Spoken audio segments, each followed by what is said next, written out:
Hi folks, this is Christian-basel from Mark-Who42, and we want to thank you for listening, and to ensure that we continue to bring the latest news, reviews, and interviews every single week here on Krypton Radio and on our website, www.mark-who42.net. Please go now to GoFundMe and offer a one-time contribution to our show. Also, if you'd like, you can go to patreon.com and contribute there as well. Go to www.mark-who42.net and hit the donate button on the far right-hand side. Contribute whatever you can give us so that we can bring you this show. Thank you again for everybody who contributes, and thank you for listening.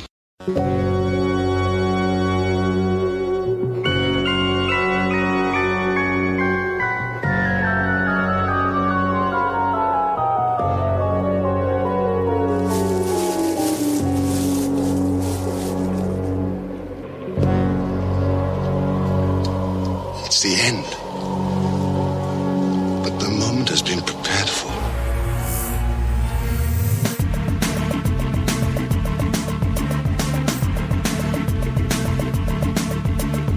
Hello, this is Peter Davison, and you're listening to Mark-Who42.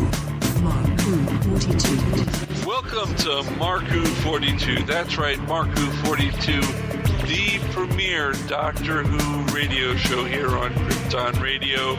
I'm your host, Mark-Baumgarten, and with me today are... Patricia-Helm. And still partying in the gorilla suit, Eduardo-m-Freyre. And Christian-basel. Hey guys, how you doing? How was your holidays? Well, still didn't get arrested, so cool. No, that's always important. They were good. We were able to go to my parents' house, even just with all the weather we've been having, lots of snow and ice over here. Yeah, you've been having snow and ice, and we've been having nice 80-degree weather here in South Florida. Oh, it's been lovely. No, it hasn't. God, it is to be in January and having it hot outside. It's just so wrong. We can go outside and build a snowman. Yeah, I know. I honestly could care less if I can build a snowman. I can get to my car without a shovel. That's a good one. Oh, we know you're jealous. We know you're jealous, Christian. We know you're jealous. We know that you're just picturing yourself building a snow TARDIS and a snow weeping angel, and whenever you look outside, there are tears in your eyes, and you just choke back it all and go, one day. That helps you sleep at night thinking that. Go ahead and believe it. I'd rather build a sand TARDIS than a sand. Honestly. Sand TARDIS might be better. Hey, Trish and Ed, Christian and Patty last week talked about their New Year's resolutions. Do you guys have a New Year resolution you'd like to share? Yeah, I really haven't thought about it. I really haven't. I don't usually do that. And I just, would rather just do it. Yeah, no, I'm not a big resolution guy either. When I toast in the new year, I'm just like, okay, let's see what you got. My resolution is to make it the best year that I've ever had. So I'm going to work on that. Aww. We could talk about the weather and resolutions all day long, but you know what? We really shouldn't. Let's go to... Let's go to Doctor Who News with our Doctor Who correspondent, Patricia-Helm. Patricia, what is the first news of 2016? The fact, I don't have my hoverboard. That sounds like you just cursed. I want a flaming hoverboard! Yes, I want a flaming hoverboard. All right. The news, please, Trish. Please. Yes, and no. All right. Well, we have full details on when the complete 9th series of Doctor Who is going to be released on DVD and Blu-ray. In the UK, it'll be coming out on March 7th. But we have to wait about a month later on April 5th here in the U.S. Ooh. Now, it's going to contain all 12 episodes, but it's also going to have Last Christmas and The Husbands of River Song. Both of those are going to be included.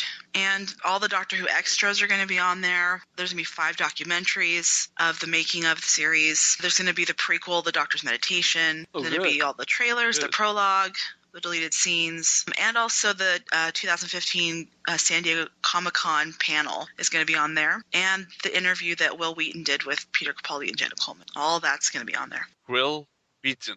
Will Wheaton, yes. I just want to know one thing. Will it have the recipe for that soup the Doctor was having on Gallifrey? Because that must have been some awesome soup. Okay, you know what? He seems to like soup a lot. He had soup on Gallifrey, and then he also had soup when he was in the Confession Dial. I mean, he just loves that soup. Tom Baker had the Jelly Baby. Capaldi has soup. He's going to make a fortune for Campbell's. I'll tell you that. You know what? I think we got a subject for a great Doctor Who spin-off book. Soup Recipes of the Doctor. There you go. Hey, it could work. It could. I could sell it for Mark Who 42 books. Uh-oh, take a drink. However, I don't think I want the soup from Time Heist. Oh. No. Capaldi's canned consumptions from Campbell.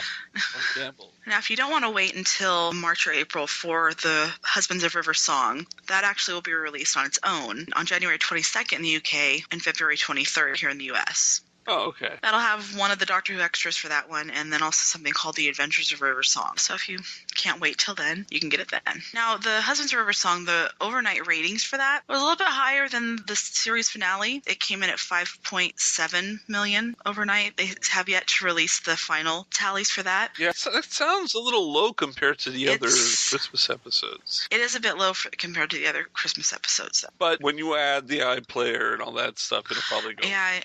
Exactly. I think because so many people have the DVR, and also remember, Christmas was a Friday night too, as well. Yeah, it wasn't a weekend. So it wasn't a weekday. So lots of people were probably not home, and right. I'm sure everybody had their DVR to set. I know we did. I'm not going to take that as.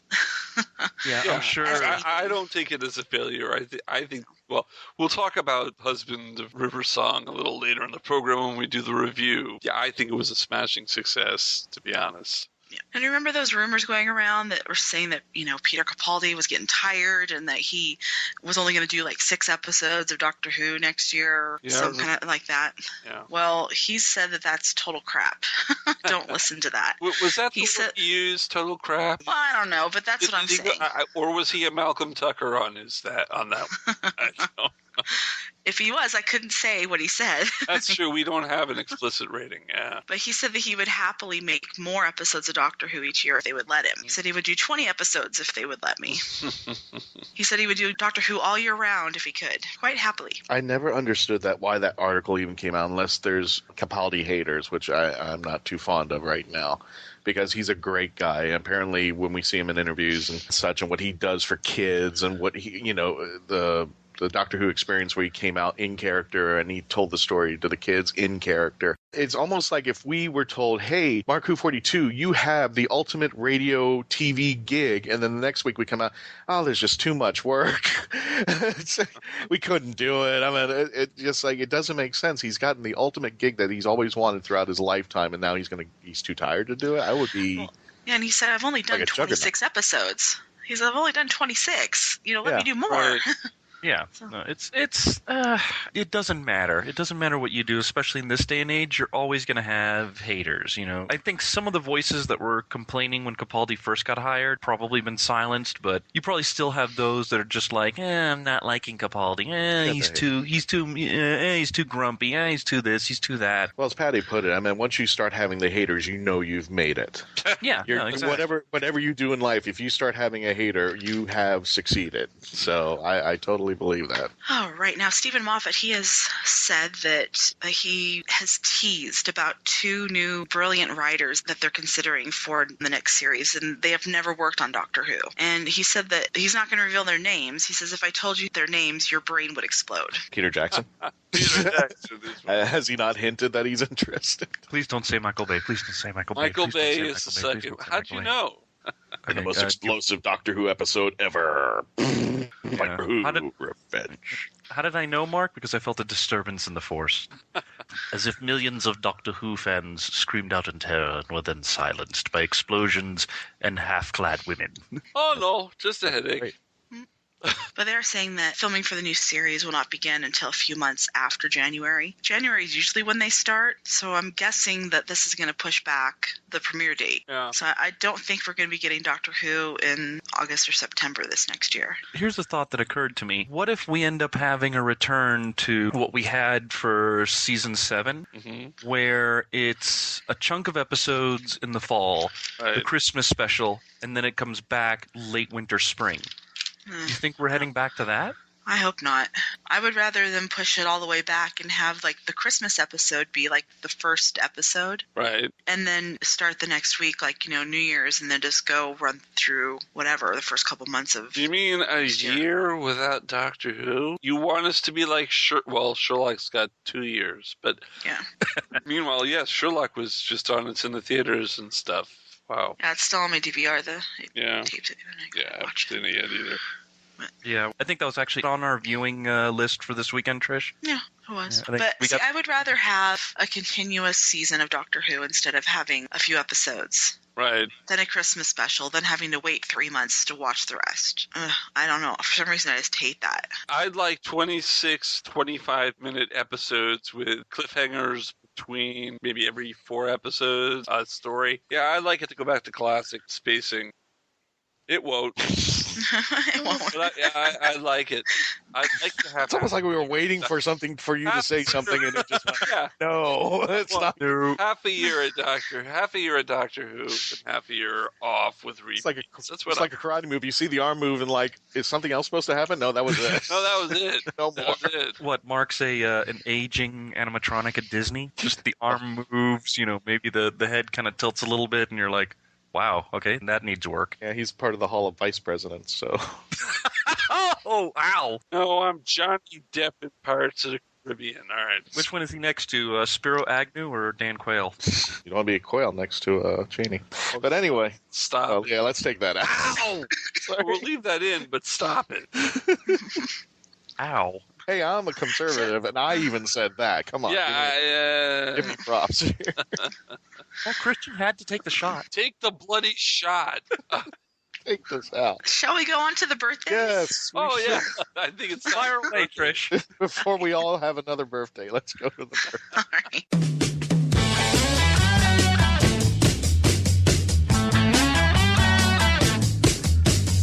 Well, going back to January 1st, on January 1st, we had Neve McIntosh, Madame Vostra. On the 2nd, we had Deborah Watling, Victoria. Okay. Cool. On the 3rd, we had Suryan Jones, Idris. On the 6th, we have Rowan Atkinson. Cool. On the 8th, William Hartnell's birthday was the 8th. Gotta mention him.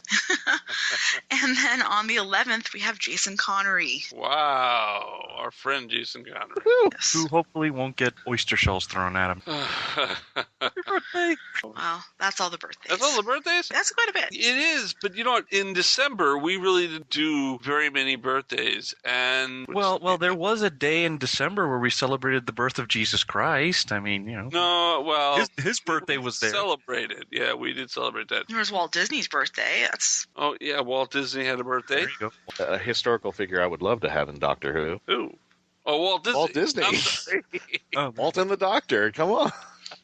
Well, hey, you saw the thing I posted on Facebook, right, Christian? I believe so, yeah. Yeah, tell me to not give you the feels. Yes, oh, yeah. It would be a wonderful episode to start out things, and not only that, but I don't know, he kept it very quiet to his audience that he was a smoker. He wouldn't let the kids onto it, and that's what he died of, and I thought that would have been an interesting twist to things, but they already did that with Vincent and the Doctor, so I don't know if that would be a good ending, but yeah, I would love to see that episode, where he's just getting frustrated, and he doesn't know what to do, and he just lost Oswald the Lucky Rabbit to Universal, so now what does he do at this point? I like to wish a belated happy birthday to Bernard Cribbins, which was December 29th. Georgia Moffat, December 25th. She shares a birthday with that person you brought up, Ed. And John Levine on the 24th. Just thought I'd mention those. Happy birthday, guys. Thanks, Trish, for the news and birthdays. We have a great show for you today. Today, we're reviewing the Christmas episode, The Husbands of River Song. Yes, it's 2 weeks after the episode appeared, and usually we do review shows the week of. But in our tradition, when we did this last year, we do it 2 weeks after, so you have a chance to make sure you've seen the Christmas episode so that you can enjoy it before we spoil the hell out of it on our review show, which we're going to do. Well, I don't know about your family, but I don't think Trisha's or my family would like it if we're like, hey, hold off on opening those presents because we got to watch Doctor Who. We'll be right back in about 90 minutes. Is that okay? Yeah? Just sit right there. Just hold that position. Yes, I guess that's another reason we don't do it the week of. But I like my reason better. We don't want to spoil it for you. We'll be right back. The voice of Christian-basel, take one. Hi, I'm Christian-basel, and I would like to provide my voice for all your voiceover needs, such as... Okay, like an announcer. Like a what? Like an announcer. For all your voiceover needs, such as animation, radio, announcements, introductions... Now an old man. I can even record voicemail for all the Meshuggahs that call you. A pirate. Arr, and it won't cost you a lot of treasure for me services. Arr. Creepy movie voice. Just call 407-761-2679. 407-761-2679. Or email voiceofchristian-basel@yahoo.com. Well, how was that? That's a wrap. It's Showtime Synergy. The latest review podcast from the Geekcast Radio Network is here. So join TFG1 Mike, Nicole Hailstorm, and myself, Lady Rec, as we will be reviewing all 65 episodes of Joe and the Holograms in a 25-episode-long podcast. You can find Showtime Synergy on iTunes and GeekCastRadio.com. We are the truly outrageous podcast that you want to be listening to. Attention all Whovians! While you're waiting for the new episode of Doctor Who, start your own adventures with a book from Mark Who 42 Books. They carry unique and rare books at affordable prices. Visit amazon.com/shops/markwho42. That's amazon.com/shops/markwho42. Mark Who 42 Books. Set your imagination free into the Whoniverse. Remote Control is the new TV podcast from the Geekcast Radio Network. We'll be covering TV shows and topics from the year 2000 to whenever now is. We'll have special themed episodes entitled Pilot and Season Premieres, as well as finishing finales. We'll also have Season Pass episodes, where we take a look at an entire season of a TV show. Remote Control can be found on iTunes, Stitcher, and www.geekcastradio.com. So tune in, because we are all remote controlled. Hi, folks. This is Christian Basel, Mark Who 42, and if you've been lucky enough to catch us at conventions and wondered how you could hire us to come to your convention or special event, simply go to Heroes on Hand, click the podcast icon, and click the icon for Mark Who 42. On our page on Heroes on Hand, you can actually click the button that says click here to book Mark Who 42 for your next event, and that's all you have to do. Once again, if you wanted to hire us for your next event, simply go to heroesonhand.com, click on podcast, click on our icon, and click the green button to book us for your next event. You're going to love us. We'll see you there. I'm Colin Baker, and you are listening to Mark Who 42, The Meaning of Life. We're back with more of Mark Who 42 here on Krypton Radio. I'm your host, Mark Baumgarten. With me are Patricia-Helm, Christian-basel, and Eduardo-m-Freyre. Guys, we have a great show for them today, the second half, because we are reviewing The Husbands of River Song. How many husbands do you think she has? Okay, wait. How many wives, too? At least? Yeah. But how many husbands? And would the diamond count as a husband, or would Hydroflax count as the husband? Because in the ceremony, probably got married to King Hydroflax, but she insists she was married to the diamond. Well, I think it probably depends on marriage laws of whatever particular planet. For the most part, I don't think you can marry a non-sentient object, but I don't know. This is space and this is the future. This is the year 5343. There's inter-alien marriages, I'm betting, by that time, so it's possible. Yeah, it is possible. I think we'd have to take a look at the vows. Yeah. Take a look at the vows. See if there's a way that they were worded, which would probably make divorce proceedings very interesting. So this story took place on Mindorex Delora at Christmas time, 5343. And, well, the TARDIS is playing tricks on the Doctor. And it's not really fair, I don't think. I mean, when people are Christmas caroling and you want to review their caroling and stuff, and the TARDIS sees you're angry, what does it do? It puts antlers on your head. That's just wrong. I love that sign. Carol singers will be criticized. And they will be criticized. I would criticize them. Didn't the Doctor say that he didn't need cheering up? I guess the TARDIS disagreed. Yeah, probably. And the TARDIS is usually correct. Idris is pretty smart. You ever go to Disney and see that couple and the brother and sister, or the mom and the dad, and they're going down that row of hats, and mom takes a hat off and tries it on dad, or sis takes a hat off and, oh, look, it's so cute, and they try every single hat on it. I kind of see Idris doing that to the Doctor. It's like, cheer up, here's another hat, here's another hat. Say something on Well, at least it was the antlers. Could have added a nose to it. But we don't know if there were other attempts while they were trying to cheer him up. True. But Nardole, played by Matt Lucas, and I love Matt Lucas from Little Britain. He's done a lot of stuff recently. He mistakes the Doctor for a surgeon. And, it's interesting that the capsule was supposed to land in the same area that the TARDIS was in. Not really sure why a capsule could land in the middle of a town that kind of looked like the back streets from Face the Raven, redressed. Well, this is the BBC. Budgets get tight, and they just needed a city street covered in snow for 2 minutes worth of footage. So it's like, well, has the trap street been taken down yet? No? Okay, let's put a bunch of fake snow all over it. We're good. Yeah, there you go. But when he brings the Doctor to the spaceship to take care of the patient, and River appears, and of course you could tell it was River when she had the hoodie on, because you could see her face, kind of, but the Doctor didn't recognize right away. But did you expect the reaction from her of him, that she wouldn't know who he was? Well, yeah. It made sense. It made sense because, as far as she knows, he can only have 12. Well, right. So, but, see, that's the interesting thing about Gallifreyan time. He can only have 12, so the 13th wasn't expected. Or, the 14th, I guess, if you count the War Doctor and a Meta-Crisis Doctor. But the fact that if Peter Capaldi exists in the universe, then the Doctor has always had more than 12 regenerations. Whether they've been given to him, he's still in the same universe that Tom Baker's in. Why wouldn't he have been known to River or anybody else? Because he exists, so therefore he always has. That's what I'm saying. The Gallifreyan time situation is a little weird. It is. It's weird, and plus time travel fiction in and of itself is very weird on how it handles things.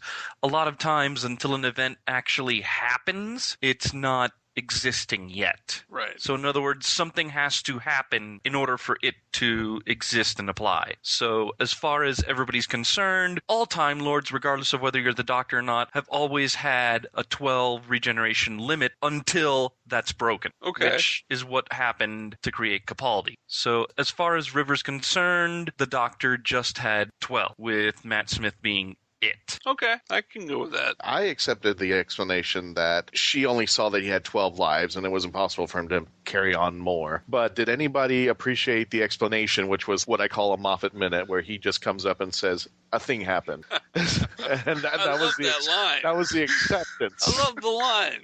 I kind of, as funny as it sounds, after everything that we've been through with Moffat and the storylines and everything, I came to accept that this was the answer. What do you guys take on it there, Trish? And I love how she just accepted it too. Okay. A thing happened. All right. Sure. All right. Thing happened. So we're okay with that. It wasn't because there wasn't a lengthy explanation, and probably the story wouldn't have been. Well, we already know what the thing was. Why do we know what that was? The story would have explained. taken a pause, and if you think about it, it is the Christmas episode. It's lighthearted. It was lighthearted, but we had an explanation, but we weren't sure that River had it. But River seemed to have oh, okay, fine. You're the Doctor. You're the monolith. We'll get to that. She knows how to roll with it. She's gotten used to the Doctor. She knows that she'll eventually get that explanation. Maybe in that 24 years that they have. Now, here's a weird thing, and then this is a side note for me. Matt Lucas's character, I kind of thought it would have been funny in the way that he acted if he was a Trevolian. Then it would also made sense that because David Williams was also a Trevolian. Oh, that would have been great. Because Matt Lucas's character seemed like he was a little wimpy, and I thought it would have been acceptable if he was one. Then it would have been the Little Britain. Oh yeah, that would. I would have loved that. Was I the only one who thought about that? No. I agree with you. I think that would have been perfect. It would have definitely have been. He just seemed like a little bit of a wimpy character, and I said, well, gosh, I'm surprised they didn't make him a Trevolian, and then that would have been totally making sense there. Yeah. Little Britain is canon. Yeah, if you ever get a chance, there is a show on BBC. They tried to reboot it on HBO, but they did Little Britain USA. Little Britain USA there. And they've done it live on stage. stage. And Tom Baker is the narrator on the show, so you do get some Doctor Who kind of punch there in Little Britain. So if you get a chance, watch it. It's not for the kids, though. Oh, no, it's not. Definitely not there. Now, speaking of minor characters with, like, Nardole, what do you guys think of King Hydroflax and Ramon? Well, if you think about it, we got two married... Oh, God, she's a bigamist. River doesn't matter what she's married. She can be married in inanimate objects unless there's something about that diamond we don't know about. That's why it's worth so much. And the mere fact that the Doctor gives away, technically, her husband to some guy to build a restaurant with, I thought that was kind of... Speaking of the giving away at the restaurant, have you seemed to notice that in the Christmas episodes, there have been two other stories where people have come into large sums of money? Yeah, that does seem to be a little bit of a theme where Voyage of the Damned, Doctor, the two who won the cruise ship, and A Christmas Carol, someone came into a large amount of money, and the Doctor giving a substantial amount of money or rewarding someone would have been in things like School Reunion and The End of Time, and End of Time was kind of a Christmas episode too. So it's definitely a running theme. I think it also helps that when something is supposed to exist, to be able to give the person who built it the funds to do so. Oh yeah, to be the start. It doesn't cause a paradox. In fact, if he hadn't given the money, there would have been a paradox. Yeah. He was always meant to give the money to that person. Yeah, it's not a paradox, but it's kind of one of these weird sort of recursive loop things. Yeah, better word for it. But yeah, you gotta wonder, how, River just, wow. I don't even know how to describe it. It's like, how many, we even joked about it, how many husbands does she have? How many wives does she have? You kind of have to wonder. Does it even matter out there? That might be something that, it's another one of those Moffat plot holes that we're going to discover and find out, oh, okay, there's another one out there. Because I think I liked it that the more husbands that River Song had, the more the Doctor kept going, oh my God, what, another out there?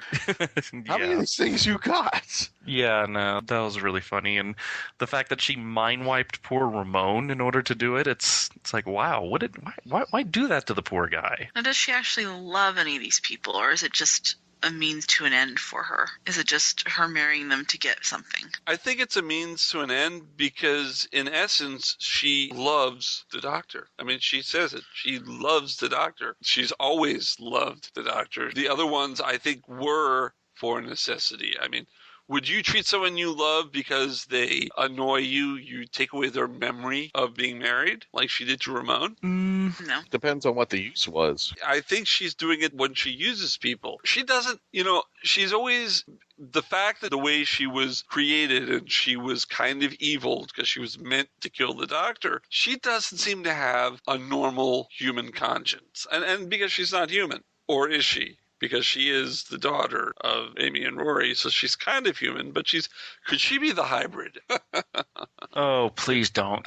Please don't. The only good that's actually come from River is the Doctor and her parents. Yeah. So that's the only good she knows. So she's still a psychopath, but she has good intentions, but there's nothing to fine-tune her to say, okay, this is how you do it. And the only thing that she's had is her diary, watching the Doctor, and her parents, who kind of fine-tuned her a little bit there. But yeah, she's River Song, so she just can't help a little old lady cross the street. She's got to throw her into a shopping cart and push her across the street.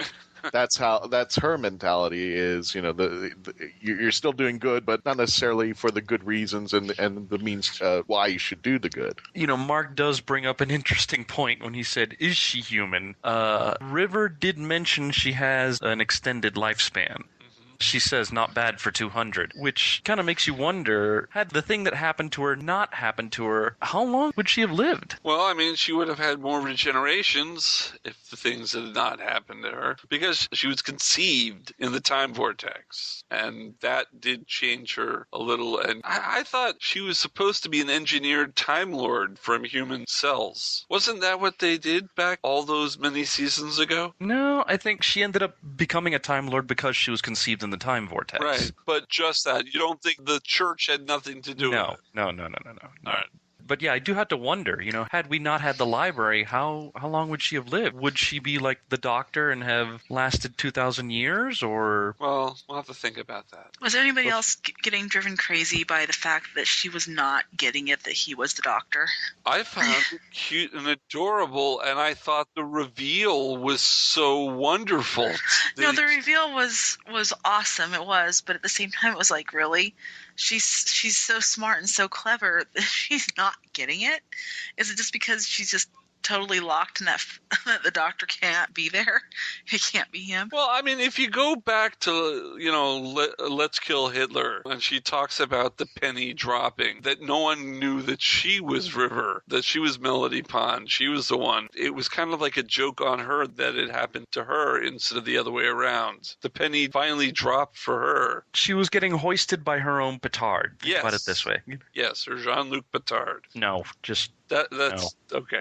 Right. Speaking of which, what did everybody think of the Doctor now becoming the companion and now totally geeking out about, it's bigger on the inside? He wanted to do it properly. Yeah, he was just See, Christian, you got the nail right on the head. That's what made the whole thing not annoying, is watching the Doctor just geek out to be able to see it from the other side for once. I love that. I thought this was a very amusing, very nice story. Yes, there were psychopaths and there were killers and butchers and murderers on the mass scale in this episode, but at the same time it had heart. It was a Christmas episode for Doctor Who. It was nice. It was a nice break from the from that from the heart-wrenching storyline we had to sit through. Yeah. Well, and the last couple episodes are so rip your heart out that it was just... I think that's why the TARDIS thought the Doctor needed to cheer up. It's like, wow, you've been through so much. You know what? Let's put some antlers on your head and have a good time. Well, here's something that I just wanted to bring up. I wasn't so appreciative of River's song as far as a character and device in The Name of the Doctor, because she kissed the Doctor. She's supposed to be post-library River, and it just seemed like it created a whole bunch of new loose ends that have yet to be tied up. With the Husbands of River song, I love that everything seemed to be tied up before that. Everything about spoilers, everything about, I hate you, no you don't. I felt like her story was tying up, and those loose ends that Moffat left started to package up neatly in this Christmas package that we unwrapped in December. I like this ending to her better. If this is the ending, I can live with this, but I couldn't live with the Name of the Doctor ending with River's song. It just seemed like it was just, we're having Alex Kingston to have Alex Kingston back, and not because River is a great story here. I have a question, and I'm jumping ahead. When they're in the ship, and there's a long, convoluted story that goes on, but they're on a space cruise ship, and it crash lands on Beryllium, and there's this thing where, back in the library storyline, where the last place that they were together before she was back on the library, they were on Beryllium with the singing towers, and she says that there's a story that it's supposed to be the last time they're ever together, and the whole fact that her diary is just big enough to fit that, and the Doctor must have known how big the diary was. So they go to Beryllium and they have dinner, that's it, and the next step is the library. But then you find out that a night on Beryllium is 24 years long. So she's not going to the library yet. I don't think this is possible. I don't think they're going to do it. But has there been anything on the net? I haven't been reading it. Has there been anything on the net about if there's 24 years left before she has to go to the library and they're supposed to be spending it together? Could she be the next companion? She has time. I honestly don't think so, because if that was the case, then this ending will die. Well, has anyone brought this up? Has anyone brought this up on the net at all? I don't think so. I haven't. My concern was seen it. if she has 24 years, then why doesn't the Doctor just take her in the TARDIS and run off? Well, right, because the way she said, I hate you, or rather, the line at the end that she uses makes you think that, that she definitely has time left. And if she has time left, I see it as a possibility. I don't see it as it's going to happen. I don't think it's going to happen. But it could. And I'm just... Well, what I think it is I don't think it would be that she's going to be the companion. I think they're leaving that little bubble there so that they can bring her back in other episodes. They've made it so that this isn't her definite end. Because it can always be like, that takes place in that, 24 years, or... Right. it's what it is. It's a loophole. It's a loophole. It's a loophole, but I would be curious to see how do you work the loophole, because the idea is if we take that final scene at face value, what that means is the Doctor and River spend 24 years on Beryllium. Right. I don't know about anybody else, but for me it feels like there would have to be some massaging in order to get River off planet in order to engage in having an adventure with the Doctor, especially if... Well, Series 10 could open up on Beryllium where they're starting their first course, and then they slip away and do some adventuring and come back before dessert at the end of the season. Although, the other thing is, it would be kind of a repeat of what we got in the season finale, which is Clara kind of circumventing her end. She needs to get back to Gallifrey, but she's going to make a few stops along the way. Right. Do we really think Moffat would do a repeat of that? Because the thing for me, and I mentioned this to Trish when we watched it, is that Moffat has pretty much shut the door on River, if you think about it. It may be possible for her to go powder her nose and end up adventuring with the Doctor again, but in a sense, she's wrapped it all up. Yeah. River is visiting the last place that she ever went to before she went to the library. She now has the sonic screwdriver. Everything she described about last seeing the Doctor has come to pass. And if you think about it, if this is not the end of River's song, if she does do more adventures with the Doctor, that would mean that a lot of what she said to Ten was an outright lie. You make a fair point. Well, here's another point on top of that. And this is just for continuity, but I think it's riding a little bit on what Ed is saying. Remember the Doctor saying he says that a night at Beryllium is 24 years, right? Mm-hmm. So when he actually goes forward in time and asks the lady, when can I set up the next reservation? She said 4 years. Wouldn't it be to her like 3 hours? No, it would be 4 Beryllium years. So it would be many, it could be millennia later. We don't know how many days are in a year on Beryllium. We don't know how long a day is on Beryllium. One night is 24 years. So one night, right. But it should 24 Earth years. But when he was talking to the woman on Beryllium, they were talking Beryllium years. Yeah. Yeah. No, that's a good point. Yeah. So it would be much, much longer. Much, much longer. Yeah. Millennia, I would think, have passed. Speaking of cute little things that Moffat did, when they were talking about the Doctor and he was codenamed Damsel, and they bring up Damsel in Distress, I was going...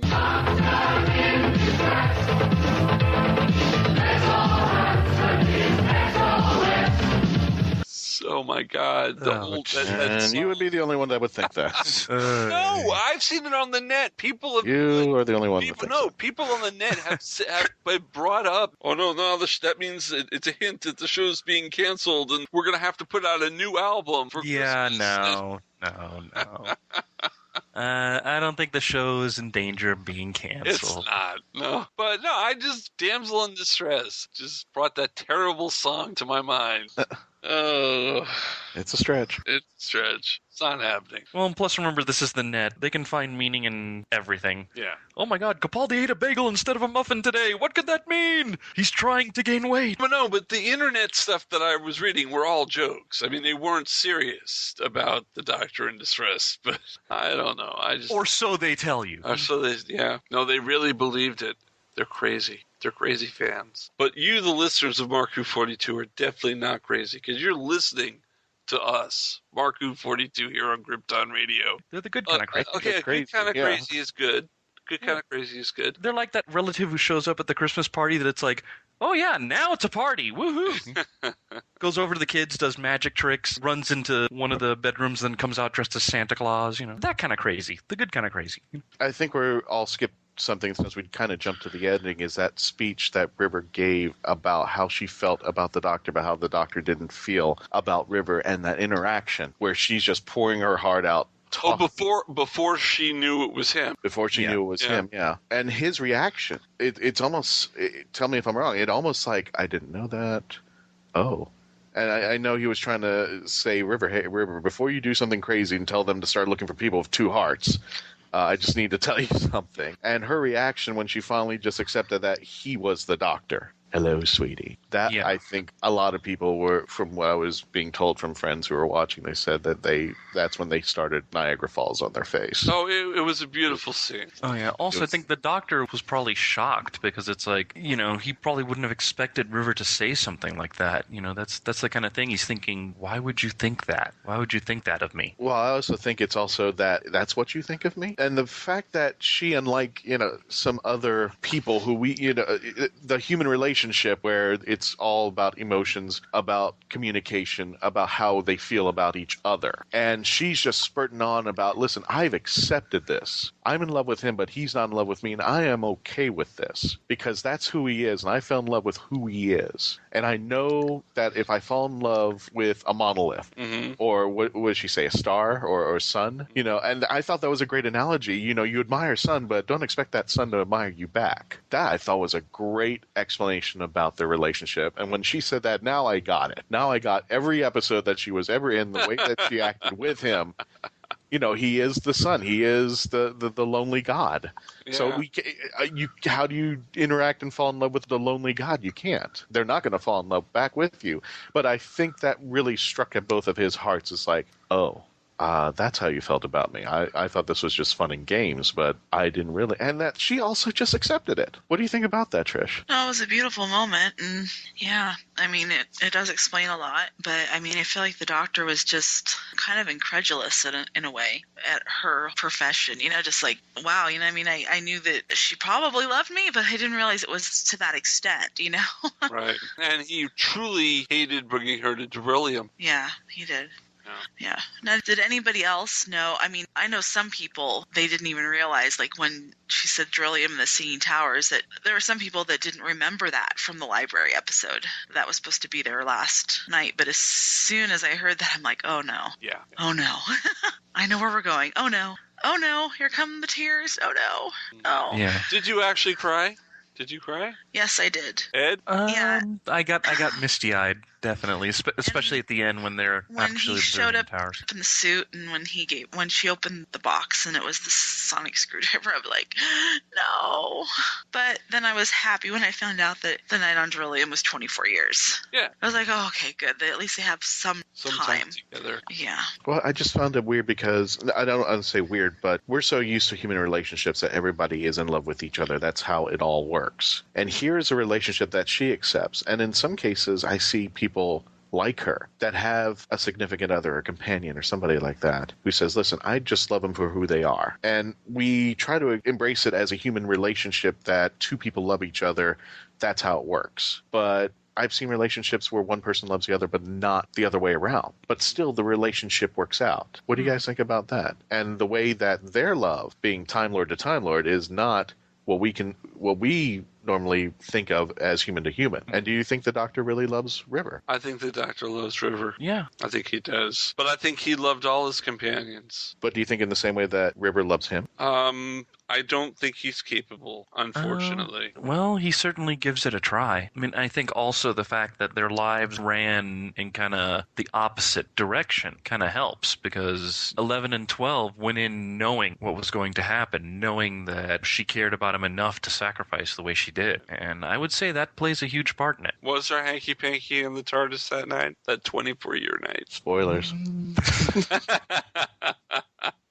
Well, I think that was what I was trying to establish with what I was talking about, the relationship between Time Lord and Time Lord to human. Their love is not ours. Just like Missy and the Doctor, their hate love for each other is not what we consider it. We tried to humanize it and accept it like this. And remember, I've been talking in the past about when Missy kissed the Doctor. Oh, God, here comes my childhood just being smacked across the face. There goes Roger Delgado kissing John Pertwee. But we got to remember, they're Time Lords. They're not bound by human rules. Right. So maybe those rules that we've implanted in our brain and said this is the way things are at doesn't work on Gallifrey and shouldn't. Yeah, I can see that. I agree with that. I don't think it should. Interesting point. Maybe. I think this story was more about relationships. And the problem with Doctor Who, now that we've gone into this new series, is that when I grew up, we had the relationship with the companion. They didn't kiss, they didn't hug. It was just a love that was platonic, that was heartfelt. But now that we've gone into this new series where Time Lords can change their sex now, their gender. And Missy and the Doctor having this hate-love relationship. And Riversong having this love relationship with the Doctor, but the Doctor not necessarily maybe having the same thing. Or maybe they do, but the Doctor doesn't show it as much as Riversong. What do you think about relationships now in the Whoniverse? Gosh. Or did I just hand you a big pie and said, eat the whole thing, good luck? Yeah. There's a lot to think about here. It's a lot to think about. That's why I couldn't. That's why I really didn't answer that. It's a lot to think about. I mean, relationships change over time. That's all we can really just say and just kind of go with it. And Christian, I have an idea. Why don't we table this question and make a show out of it? I think this is a future show. Okay. All right, so we'll do that. So thank you for listening to another Christmas episode review from Mark Who 42. We appreciate it. Now, we're not done yet, guys. First of all, I want to let you know that in a week, there will be in South Florida Magic City Comic-Con. It's taking place at the Miami Airport Convention Center on January 15th through the 17th. Peter Davison, the Fifth Doctor, will be there. Billy Piper, Rose, or the Moment, or whatever you want to call her, will be there. And Jenna-Coleman's going to be at Magic City Comic-Con. Behave. But you know what's cool? Be nice. But you know who else is going to be there? Mark Who 42 books. You can buy Doctor Who books and merchandise from me at booth 513 at Magic City Comic-Con. Take a drink. Buy his books. Buy his books. Buy his books. Just drink. Okay. Get out the extension cord because Mark's got his plug going. Oh, yeah, that's right. Oh, it should be fun. The Magic City is usually a fun convention, and they do a good job. All right, we come to the point of the show that I have been dreading and also anticipating, and, well, let's just get it out of the way. Trish and Ed, you have been on the show since the beginning with me. You helped me put together Mark Who 42. And this is your last show, isn't it? yes, it is. Yeah. Yeah, we're much like companions come and go from the TARDIS all the time. Yeah, it's our time to leave. I mean, you've been here for 3 years. You know that's almost as long as Clara. Yep, no, no, you've actually been here longer than Clara because we reviewed some of the Amy and Rory's together. So it's not been here longer. So you've been here longer than Clara. But I want to say thank you guys very much for sticking with us. I want to thank you for the input. Trish, you did a great job with the news. You did a great job with the birthdays, except sometimes the compiler missed a few. But I'm just kidding. But Ed, it's hard to find birthdays on the site to get all of them, and you don't want to mention them all over and over again. And I want to say thank you very much for being on the show. Well, no thanks necessary. It was a great time. It was a great. I wouldn't trade it for anything. It was a great experience. Yeah. And well, and heck, you two got together because of the show, so that's kind of cool. Yeah. So it's all my fault. It's all my fault, ladies and gentlemen. It's all you. Now it's time to go out there and find the next two people to get together, huh? Well, no, we're not. We actually, our radio show's a matchmaking service. Great. Yeah. If you want to fall in love, join Mark Who 42. Bringing Doctor Who geeks together. Yeah. Hey. Do you have anything since 2012? Say? Yeah. Do you want to have anything you want to say to our listeners? Well, no, it's been great recording this, and hope you guys have enjoyed listening to Trish and I as part of the team. And please continue to listen to the show. But if you guys miss us, we're not disappearing completely. You're not. We are. No, we're not. We're not. You're not just disappearing into the ether, into the entropy effect. Oh no! We opened the show. We opened the show with the end of Legopolis, beginning of Castrovalva clip. So I thought the entropy was going to take effect. No, it's going to disappear into nothing. No, we're going to cry like no. We're actually going to be jumping over to help Iggy Matthews with Let's Be Reals. Oh, Iggy. Cool. Yep. So Yes. we're gonna be joining forces with Iggy on Let's Be Reals. We may even, plans are afoot for Let's Be Reals to have its own little podcast out there in the internets, keeping it reals. In fact, Iggy and I have already been talking, and we've been banding out a few ideas. It's gonna be beyond the Hooniverse, so Doctor Who. Beyond the Hooniverse. Okay, that's a trademark infringement. We'll have to think of something else. It's not just gonna be Doctor Who. It's gonna be all over. It's gonna be all over geekdom. So, and actually, that's not all. At least as far as I'm concerned. Uh-huh. Because in addition to doing Keeping It Reals and other stuff related to Let's Be Reals, I'm also working on an online comic. Oh, wow. Yep. In fact, I didn't know if I was going to be able to mention this out loud, but I got the go-ahead yesterday. I'm working with Rising Sun Comics, which is located at risingsun.com. They do a lot of G.I. Joe fan comics, but they also do some of their own stuff. Right. I'm the writer on a series that they're going to be launching called The Seer. I'm going to be working on that with art by Eric Dohit.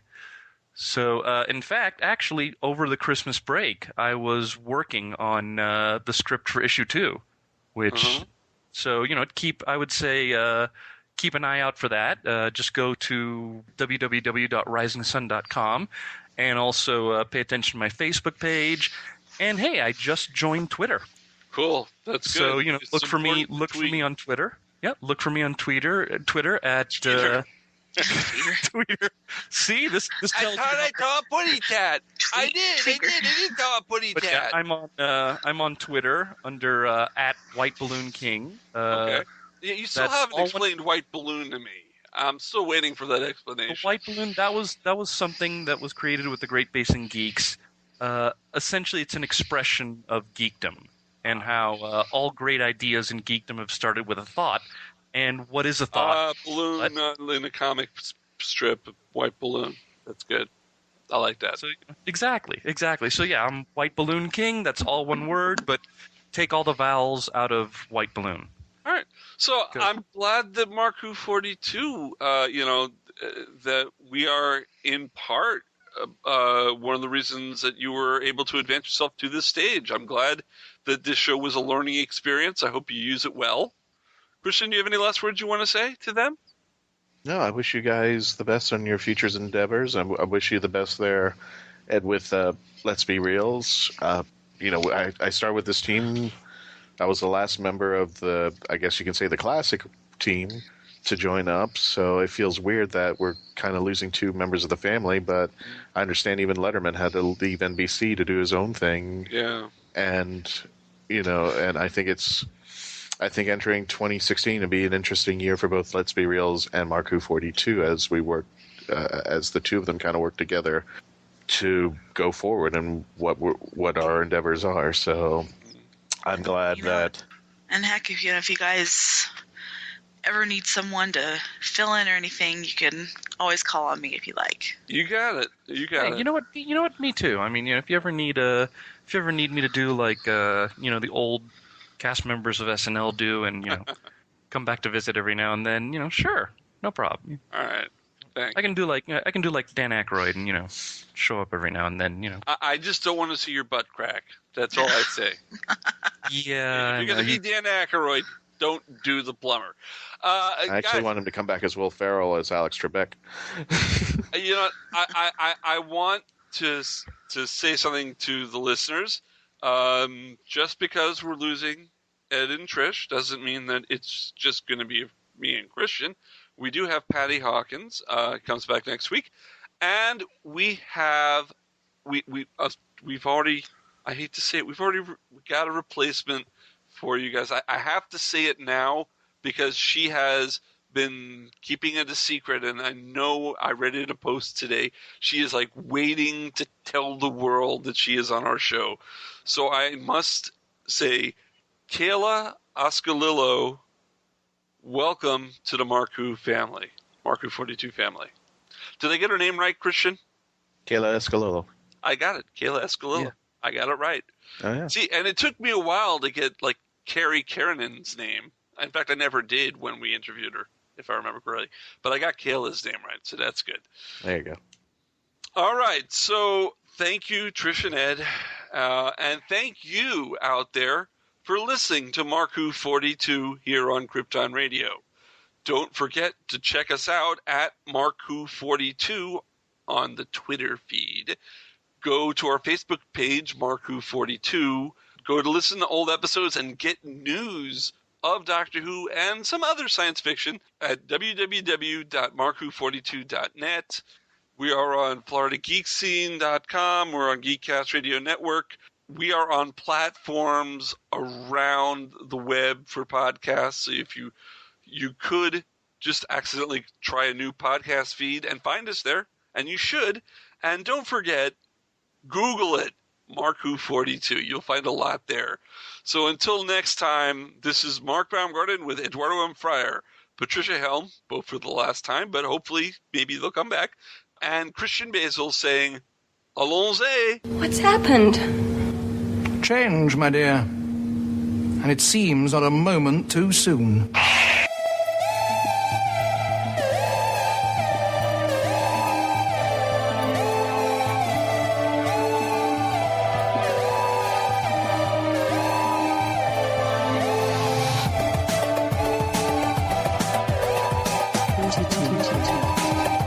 Mark Who 42 was written and presented by Mark Baumgarten, Patricia-Helm, Christian-basel, and Eduardo-m-Freyre.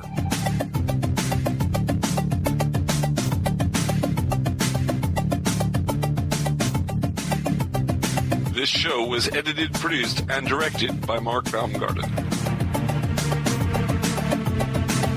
Please visit markwho42.net and register to join and be a part of the Whoniverse Army.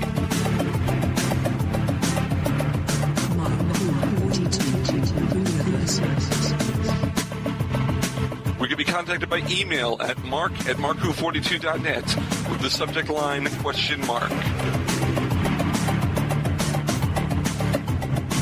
If you have worked on Doctor Who or are working on a project relating to Doctor Who and want to be on our radio show, please email our media relations director, Christian-basel, at markwho42media@yahoo.com. Doctor Who and its properties are owned by the BBC, the British Broadcasting Corporation.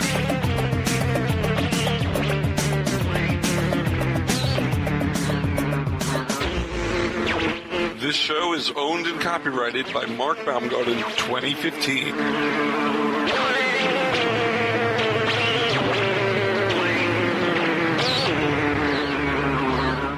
You're listening to Krypton Radio.